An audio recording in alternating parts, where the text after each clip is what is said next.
Yo, what's up? Ngayong gabi, titirahin na natin yung fraternity shirt ng Manuel Vergado Dos. Ayan, prepare na natin yung mga damit.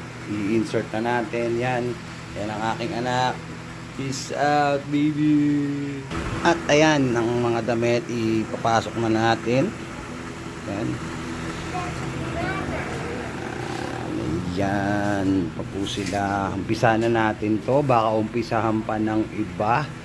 At meron pa tayong kasunod na proyekto para dito. Yo.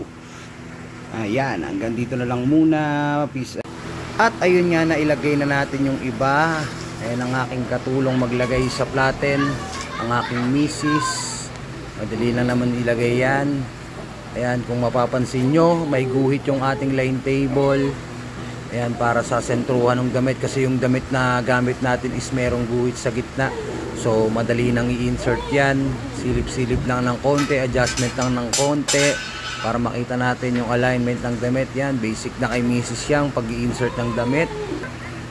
Diyan, dumako naman tayo sa kabila. Line table natin, yung 8 pieces. Ayan, goods na yan, ready to print na. Ayan, 8 lang yan nandyan. Binawasan ko yan. Ginawa ko lang 8. Tapos punta tayo sa kabila. Ayan yung 12 pieces na platen.